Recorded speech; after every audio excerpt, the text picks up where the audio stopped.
Hello সুপ্রিয় একাদশ শ্রেণীর শিক্ষার্থী বন্ধুরা, তোমাদের প্রত্যেককে তোমাদের প্রিয় চ্যানেল লাভ ফর নলেজের পক্ষ থেকে জানাচ্ছি সুস্বাগতম। তো সুপ্রিয় বন্ধুরা, আমি তোমাদের সঙ্গে শুভজিৎ স্যার।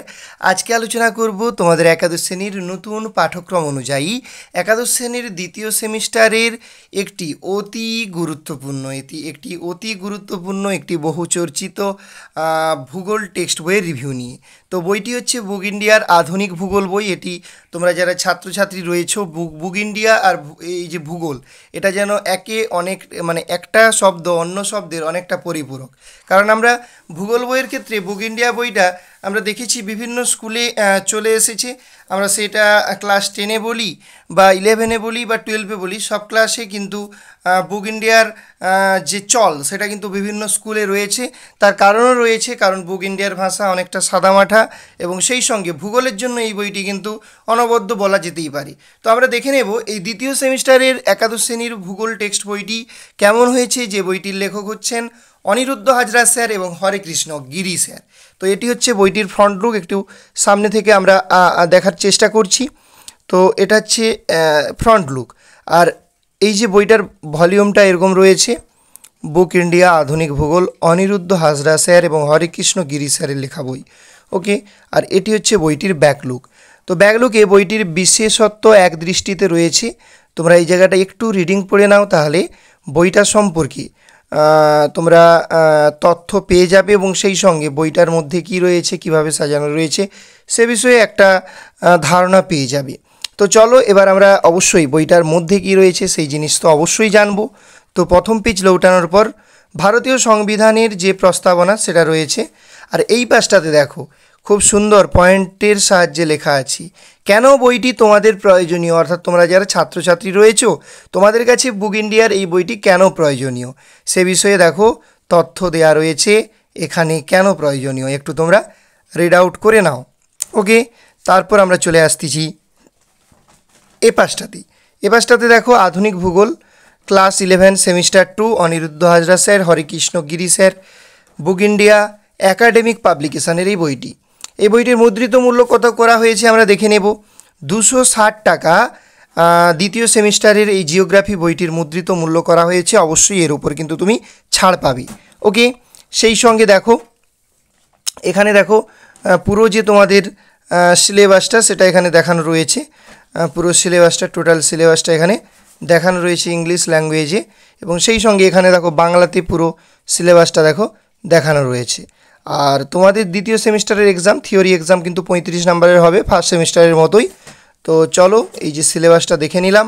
এবার এই যে বইটির সূচিপত্র, এই সূচিপত্রটা কিন্তু অনবদ্য করা হয়েছে এবং নমুনা প্রশ্নপত্র পাবে তুমি। আচ্ছা, সূচিপত্রটা কিন্তু অনবদ্য করা হয়েছে। কেন অনবদ্য? কারণ দেখো তোমাদের যে উপএকক রয়েছে প্রাকৃতিক ভূগোলের মৌলিক বিষয়সমূহ, তার মধ্যে প্রথম ইউনিট হচ্ছে সমস্থিতির ধারণা। তো সমস্থিতির ধারণার মধ্যে কী কী জিনিসগুলো আলোচনা রয়েছে তুমি একটু দেখে নাও। এখানে যে পয়েন্টগুলো রয়েছে এইভাবেই বইয়ের ভিতরে আলোচনা রয়েছে। সবার প্রথমে রয়েছে সমস্থিতির সংজ্ঞা, তারপর সমস্থিতি মতবাদের মূল ধারণা, তারপর মূল ধারণার ভিত্তিসমূহ, তারপর সমস্থিতি বৈষম্যের ধারণা, এই তত্ত্বের মূল বক্তব্য, পরীক্ষা, সিদ্ধান্ত, সমালোচনা, গুরুত্ব, এভাবেই পরপর আলোচনা রয়েছে। প্যাট এর তত্ত্বের ভিত্তি, মূল বক্তব্য, পরীক্ষা, সিদ্ধান্ত, সমালোচনা, সমস্থিতি সমন্বয়ের ধারণা এবং উদাহরণ, তারপর হচ্ছে সীমাটোজেনি নামকরণ, সংজ্ঞা এবং ব্যাখ্যা, এক নজরে সমস্থিতি ধারণা, তারপরে রয়েছে গ্লসারি রয়েছে এবং সেই সঙ্গে রয়েছে অনুশীলনী। এভাবেই কিন্তু তুমি বইটায় পেয়ে যাবে। তো তোমরা এখানে জর্জ চেইরি এবং জন হেনরি প্যাটের ছবি দেখতে পাচ্ছ। এভাবে তোমরা যদি দেখো ইউনিট 2 ভূমিরূপ গঠনকারী প্রক্রিয়া, সবার প্রথমে বইয়ে রয়েছে ভূমিরূপ গঠনকারী প্রক্রিয়ার সংজ্ঞা, বৈশিষ্ট্য, শ্রেণীবিভাগ, ভাঁজের সংজ্ঞা, বৈশিষ্ট্য, ভাঁজ সৃষ্টির কারণ, ভাঁজ সৃষ্টির পদ্ধতি, ভাঁজের গাঠনিক উপাদান, ভাঁজের শ্রেণীবিভাগ, চ্যুতির সংজ্ঞা, বৈশিষ্ট্য, চ্যুতি সৃষ্টির পদ্ধতি, চ্যুতির গাঠনিক উপাদান, চ্যুতির শ্রেণীবিভাগ, বহির্জাত প্রক্রিয়ার সংজ্ঞা, বৈশিষ্ট্য, শক্তি, প্রকারভেদ, আবহবিকারের সংজ্ঞা, নিয়ন্ত্রক শ্রেণীবিভাগ, ভূমিরূপ, মৃত্তিকার সংজ্ঞা, বৈশিষ্ট্য, মৃত্তিকা সৃষ্টির প্রক্রিয়া, মৃত্তিকা সৃষ্টির উপাদান, মৃত্তিকা ক্ষয়, মৃত্তিকা সংরক্ষণ এবং ব্যবস্থাপনা। এরকমভাবে কিন্তু পরপর আলোচনা রয়েছে এবং সেই সঙ্গে এক নজরে ভূমিরূপ গঠনকারী প্রক্রিয়া পুরোটা রয়েছে, গ্লসারি রয়েছে, অনুশীলনী রয়েছে। তো তোমরা দেখতে পাচ্ছ এভাবেই কিন্তু প্রতিটা চ্যাপ্টার রয়েছে। তো চলো আমরা প্রথম চ্যাপ্টারটি দেখে নিচ্ছি এবং সেই সঙ্গে বেশ কয়েকটা চ্যাপ্টার অবশ্যই দেখব কীভাবে সাজানো রয়েছে। তো এখানে দেখো তোমাদের যে নাম্বার ডিস্ট্রিবিউশন সেটা কিন্তু ছকের সাহায্যে দেখানো রয়েছে। Fundamental of physical geography, fundamental of human geography, geography of India.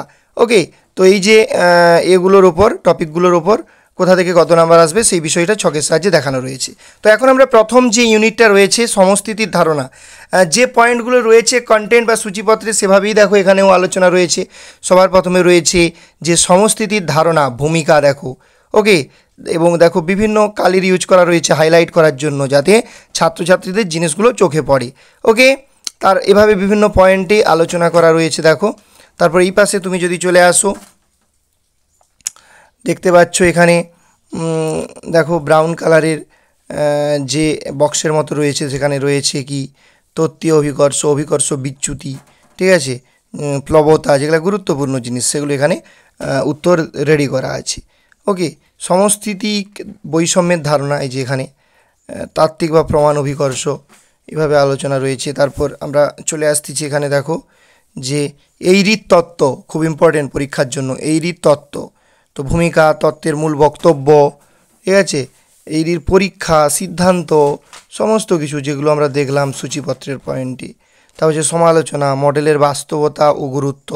তারপর জেনে রাখো পাঠ পাবে তুমি, জেনে রাখো পাঠে বিভিন্ন গুরুত্বপূর্ণ তথ্যগুলো তুলে ধরা রয়েছে এভাবে বইটাতে। ওকে, সেই সঙ্গে প্যাটের তত্ত্ব খুব ইম্পর্টেন্ট, ভূমিকা, প্যাটের মতবাদের ভিত্তি, প্যাটের মতবাদের মূল বক্তব্য, সেই সঙ্গে তুমি কি পাচ্ছ বক্তব্য। তারপর এই পাশে পাচ্ছ প্যাটের পরীক্ষা, সিদ্ধান্ত, সমালোচনা সব কিছু পাচ্ছ। এবং সেই সঙ্গে দেখো এখানে রয়েছে এইরির ধারণা এবং প্যাটের ধারণার মধ্যে যে পার্থক্য সেটা একবারে ছকের সাহায্যে পার্থক্যটা দেখানো রয়েছে, ভিত্তি, এইরির ধারণা, প্যাটের ধারণা। ওকে, এভাবে বইটিতে রয়েছে। তারপর এখানে দেখো আবার একটা ছকে রয়েছে জেনে রাখো বলে পাঠ, প্রতিবিধান বা প্রতিপূরণ তল কি, লেভেল অফ কম্পেনটেশন, ঠিক আছে। তো এখানে প্রতিবিধান বা কম্পেনসেশন যেটা প্রতিপূরণ তল সেটা সম্পর্কে লেখা আছে। তারপর দেখো সমস্থিতির সমন্বয়, আইসোস্ট্যাটিক যে অ্যাডজাস্টমেন্ট সেটা দেয়া রয়েছে, সংজ্ঞা রয়েছে। তারপর এখানে ধারণা, উদাহরণ, তারপর হচ্ছে সীমাটোজেনি তার নামকরণ, তারপর হচ্ছে সংজ্ঞা, তারপর ব্যাখ্যা, ঠিক আছে, এবং চিত্রের সাহায্যে দেখো বিষয়টি দেখানো রয়েছে। জিওগ্রাফি মানেই চিত্রের গুরুত্ব অনেকখানি কিন্তু। এবং সেই সঙ্গে এক নজরে সমস্থিতির ধারণা পুরো অধ্যায়টা তুমি পেয়ে যাচ্ছ বিভিন্ন পয়েন্টের সাহায্যে, অনলাইনার 5 আকারে প্রশ্নোত্তর রেডি আছে। এবং গ্লসারি রয়েছে, শব্দকোষ রয়েছে যেখানে বেশ কিছু গুরুত্বপূর্ণ শব্দ এবং সেগুলো ব্যাখ্যা করা আছে। সমস্থিতি, তত্ত্বীয় অভিকর্ষ, প্রকৃত অভিকর্ষ, অভিকর্ষ বিচ্যুতি, এগুলো দেখো ব্যাখ্যা করা রয়েছে। আশা করি দেখতে পাচ্ছ খুব ভালোভাবে। ওকে, তো এ পাশে তোমরা দেখো এভাবেই কিন্তু গ্লসারিটা রয়েছে, সীমাটোজেনি। এবং তার সঙ্গে দেখো সংক্ষিপ্ত উত্তরভিত্তিক প্রশ্ন ধরন, যেগুলো প্রতিটি প্রশ্নের মান 2, এরকম প্রচুর প্রশ্ন রয়েছে দেখতে পাচ্ছ। 25খানা প্রশ্ন রয়েছে এবং এর উত্তরগুলো কিন্তু এই টেক্সট বইয়ে রয়েছে। সংক্ষিপ্ত উত্তর ভিত্তিক প্রশ্ন ধরন 2, 3 নম্বরের যেগুলোর মান, এগুলোও এরকম রয়েছে 18খানা এবং এই প্রশ্নের উত্তর অবশ্যই তোমরা টেক্সটে পেয়ে যাবে। এবং সেই সঙ্গে ব্যাখ্যামূলক বা বর্ণনামূলক বা ডেসক্রিপটিভ টাইপ কোশ্চান, প্রতিটি প্রশ্নের মান 5। প্রথমেই রয়েছে এইরি প্রবর্তিত সমস্থিতি তত্ত্বটি ব্যাখ্যা করো। এই প্রশ্ন কিন্তু তোমাদের যে একাদশ শ্রেণীর বিগত সালের এক্সাম 2018-2023 এসেছিল, প্যাট প্রবর্তিত সমস্থিতি তত্ত্ব 9টা তোমরা দেখতে পাচ্ছ। এরকম কিন্তু 5 নম্বরের প্রশ্ন রয়েছে যার উত্তর কিন্তু এই টেক্সট বইটিতে পেয়ে যাবে। তো চলো এরকম একটা চ্যাপ্টার দেখে নিলাম, আরও একটা চ্যাপ্টার, যে কোনো একটা চ্যাপ্টার খুলে নিচ্ছি এবং সেটাও আমরা দেখে নেব। তো চলো আমরা এখন যেটা দেখব সেটা হচ্ছে বাড়িমণ্ডল খুলেছে, তো বাড়িমণ্ডলটাই একটু দেখে নিই। তো দেখো বাড়িমণ্ডল প্রথমে ভূমিকা, সংজ্ঞা, পৃথিবীতে জলরাশির বন্টন, জলমণ্ডল বা বাড়িমণ্ডলের একক সমূহ, পৃথিবীতে জলের ধরন এবং প্রাপ্যতা, ঠিক আছে, এরকমভাবে আলোচনা রয়েছে। পৃথিবীতে জলের বন্টন, পৃথিবীর মোট জলের বন্টন ছকের সাহায্যে দেখানো রয়েছে দেখো। ওকে, ছকের সাহায্যে সুন্দরভাবে জিনিসটা রিপ্রেজেন্ট করা রয়েছে। এই পাশে দেখো দেখতে পাচ্ছ তোমরা তথ্যগুলো সাজানো রয়েছে, নদ নদী, হ্রদ, এগুলো সব রয়েছে। তারপর হচ্ছে বিশ্বের জলচক্রের গুরুত্বপূর্ণ উপাদান, জলচক্রের গুরুত্বপূর্ণ বিষয়, সমস্ত কিছু রয়েছে। বিশ্বের জলচক্রের আলোচনা একবারে ডিটেলসে রয়েছে দেখো। ভূমিকা, জলচক্রের সংজ্ঞা, ইংরেজি কোর্স রয়েছে, জলচক্রের বৈশিষ্ট্য রয়েছে, বিশ্বের জলচক্রের গুরুত্বপূর্ণ উপাদান রয়েছে, সব কিছুই রয়েছে। তারপর এই পাশে দেখো, আর তোমরা যদি সূচিপত্র লক্ষ্য করো তখন সেখানে কিন্তু এই পয়েন্টগুলো মেনশান করা আছে যেভাবে পয়েন্টগুলো পরপর সাজানো আছে সেভাবেই আলোচনা রয়েছে। বিশ্বের জলচক্রের মূল প্রক্রিয়া, বিশ্বব্যাপী জলচক্রের পর্যায়, ওকে, এরকমভাবে তুমি আলোচনা পেয়ে যাবে। মহাদেশীয় পর্যায়, বায়ুমণ্ডলীয় পর্যায়, ঠিক আছে। এভাবে যত এগোবে বিশ্বব্যাপী জলচক্রের বিভিন্ন প্রক্রিয়া, জলচক্রের বিভিন্ন উপাদান, ঠিক আছে। এই পাশে দেখো বিশ্বব্যাপী জলচক্রের গুরুত্ব, দেখতে পাচ্ছ বিশ্বব্যাপী জলচক্রের গুরুত্ব, ওকে। জলচক্রের উপচক্র, এইখানে দেখো জলপ্রবাহ, একবারে ডিটেলসে আলোচনা পেয়ে যাবে এই বইটিতে। তো দেখো এভাবে সাজানো রয়েছে জলচক্র সম্পর্কে ডিটেলসে একটা বিশাল আলোচনা তুমি পেয়ে যাচ্ছ। নদী অববাহিকার জলচক্রের নিয়ন্ত্রক, ঠিক আছে। তারপর গ্লসারি রয়েছে, দেখো এখানে নদী অববাহিকার জলচক্রের বৈশিষ্ট্য, তা হচ্ছে গ্লসারি রয়েছে। এক নজরে বায়ুমণ্ডল, এটা রয়েছে এখানে, বিভিন্ন অনলাইনের 5 আকারে প্রশ্নোত্তর রয়েছে। এবং সর্বোপরি তুমি গ্লসারিতে প্রচুর শব্দকোষে প্রচুর শব্দ এবং তার ব্যাখ্যা দেখো পেয়ে যাচ্ছ, ওকে। এবং অনুশীলনীতে 2 নম্বরের প্রশ্ন রয়েছে 52টি, 3 নম্বরের প্রশ্ন রয়েছে 20টি, 5 নম্বরের প্রশ্ন রয়েছে 10টি। এগুলোর উত্তর কিন্তু এই টেক্সট বইটিতেই রয়েছে, ওকে। তো এইভাবে তোমাদেরকে আমরা আরও একটি চ্যাপ্টার দেখিয়ে দিলাম। তো চলো আরও একটা চ্যাপ্টার দেখে নেওয়ার চেষ্টা করতেছি। তো আমরা ক্রমশ চলে এলাম, দেখো আমরা শিল্পটা যে রয়েছে, ভারতের যে শিল্প যেটা রয়েছে ওটাই দেখব। দ্বিতীয় স্তরের কার্যাবলী যেটা শিল্প, তো শিল্পটা আমরা দেখে নেব। ইন্ডাস্ট্রি, তো দ্বিতীয় স্তরের ক্রিয়াকলাপ শিল্প, তারপর হচ্ছে দ্বিতীয় স্তরের ক্রিয়াকলাপের ধারণা, দ্বিতীয় স্তরের ক্রিয়াকলাপের বৈশিষ্ট্য।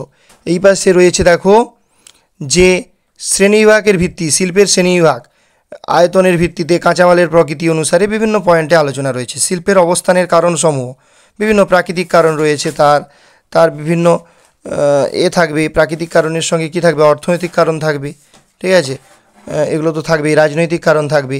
তা হচ্ছে কৃষিভিত্তিক শিল্প, কৃষিভিত্তিক শিল্প কি, খাদ্য প্রক্রিয়াকরণ শিল্পের সংজ্ঞা। এই পাশে দেখো খাদ্য প্রক্রিয়াকরণ শিল্পের শ্রেণীবিভাগ। এপাশে উৎপাদন ক্ষেত্রের ভিন্নতার ভিত্তিতে খাদ্য প্রক্রিয়াকরণ শিল্প, ঠিক আছে। এবং বিভিন্ন দেশে এই যে শিল্প, খাদ্য প্রক্রিয়াকরণ শিল্প, সে বিষয়ে আলোচনা পাবে। চীনের খাদ্য প্রক্রিয়াকরণ শিল্প আলোচনা রয়েছে, ছকের সাহায্যে তথ্য দেওয়া রয়েছে, ওকে। এবং বিভিন্ন পয়েন্টে দেখো হাইলাইট করা রয়েছে বিভিন্ন কালি ইউজ করে বইটাতে। এভাবে তুমি কিন্তু পেয়ে যাবে আমেরিকা যুক্তরাষ্ট্রের খাদ্য প্রক্রিয়াকরণ শিল্প, বিভিন্ন দেশের খাদ্য প্রক্রিয়াকরণ শিল্প সম্পর্কে আলোচনা পেয়ে যাবে। সমুদ্রভিত্তিক শিল্প, এই যে দেখতে পাচ্ছ সি বেসড ইন্ডাস্ট্রি, তো ভূমিকা, সংজ্ঞা, মৎস্য আহরণ, সেখানের মধ্যে বিভিন্ন ভাগ রয়েছে দেখো ছকের সাহায্যে। বাণিজ্যিক সামুদ্রিক মৎস্য আহরণের উপযোগিতা বা গুরুত্ব, এরকমভাবে দেখো রয়েছে বইটিতে আলোচনা। মাছ আরোহণ পদ্ধতি, এভাবে তুমি আলোচনা পেয়ে যাবে, ওকে। চীনে বাণিজ্যিক সামুদ্রিক মৎস্য আহরণ, বিভিন্ন দেশে যে মৎস্য আহরণ, ভারতে বাণিজ্যিক সামুদ্রিক মৎস্য আহরণ, সে বিষয়ে আলোচনা রয়েছে। অরণ্যভিত্তিক শিল্প, সংজ্ঞা, শ্রেণীবিভাগ, কাগজ শিল্পের কাঁচামাল, ওকে। এভাবে রয়েছে আলোচনা, দেখতে পাচ্ছ। কাগজ শিল্পের প্রথম 5টি দেশ এবং দেশগুলি সম্পর্কে তথ্যসমূহ এই ছকে দেওয়া রয়েছে। কাগজ শিল্পের উপযোগিতা, গুরুত্ব। চীনে কাগজ শিল্প, বিভিন্ন দেশে কাগজ শিল্প, দেখো চীনে কাগজ শিল্প, চীনে কাগজ শিল্প দিয়ে বিভিন্ন পয়েন্টে চীনে কাগজ শিল্প গড়ে ওঠার কারণ বিভিন্ন পয়েন্টের সাহায্যে আলোচনা করা রয়েছে, ওকে। তারপরে এপাশে দেখো আমেরিকা যুক্তরাষ্ট্রে কাগজ শিল্প, আমেরিকা যুক্তরাষ্ট্রে কাগজ শিল্প কেন্দ্রসমূহ, আমেরিকা যুক্তরাষ্ট্রে কাগজ শিল্প গড়ে ওঠার কারণ, আমেরিকা যুক্তরাষ্ট্রে কাগজ শিল্পের সমস্যা, আমেরিকা যুক্তরাষ্ট্রে কাগজ শিল্পের যে ভবিষ্যতের সম্ভাবনা, সে বিষয়ে আলোচনা রয়েছে। ভারতে কাগজ শিল্প গড়ে ওঠার কারণ, ওকে। ভারতের কাগজ শিল্প, তার অবস্থান, গুরুত্ব, ভারতে কাগজ শিল্প গড়ে ওঠার কারণ, ভারতে কাগজ শিল্প গঠনের সমস্যা, সমস্ত কিছু তথ্যগুলো রয়েছে এখানে। দেখো ভারতে রাজ্যভিত্তিক কাগজ শিল্প কেন্দ্রসমূহ এবং তাদের সম্পর্কে কিছু তথ্য দেওয়া রয়েছে। এই পাশে রয়েছে খনিজ ভিত্তিক ধাতব শিল্প, ভূমিকা, সংজ্ঞা, কাঁচামাল, প্রধান কাঁচামাল, লৌহ ইস্পাত শিল্পের উপযোগিতা এবং গুরুত্ব। চীনে লৌহ ইস্পাত শিল্প দিয়ে বিভিন্ন পয়েন্টে আলোচনা করা রয়েছে, ওকে। জাপানে লৌহ ইস্পাত শিল্প গড়ে ওঠার কারণ, সমস্যা, ভবিষ্যৎ সম্ভাবনা সব রয়েছে।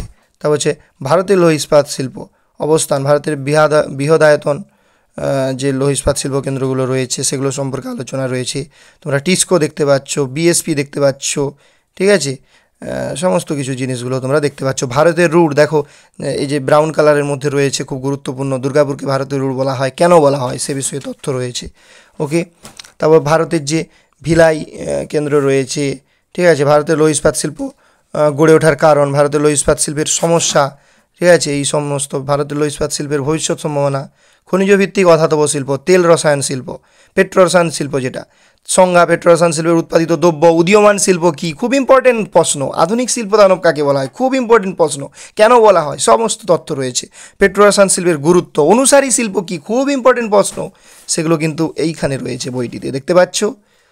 একবারে যতটুকু প্রয়োজন ততটুকু আয়োজন রয়েছে বইটায়।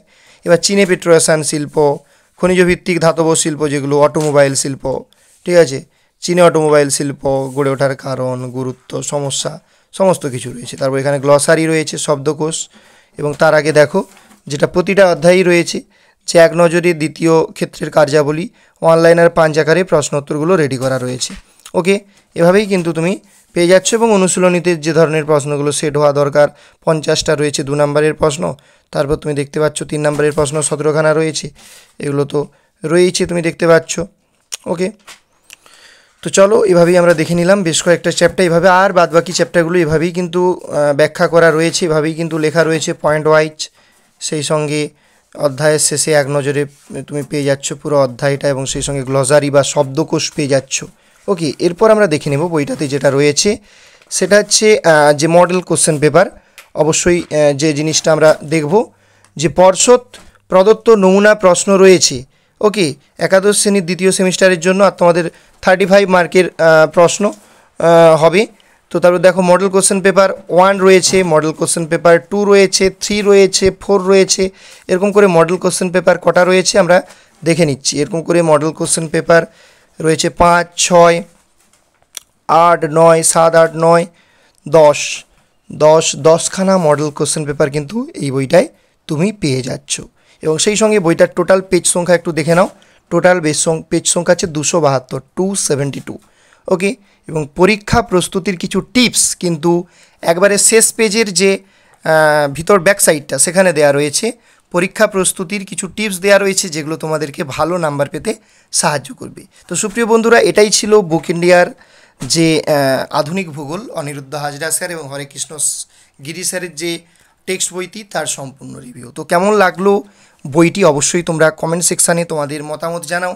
সেই সঙ্গে যদি কোনো শিক্ষক কিংবা শিক্ষিকা মহাশয় কিংবা মহাশয়া দেখে থাকেন, অবশ্যই বইটির বিষয়ে আপনাদের মতামত আমাদের সঙ্গে কমেন্ট সেকশানে শেয়ার করুন, যাতে করে আমরা স্টুডেন্টদের হাতে সঠিক বইটা তুলে দিতে পারি।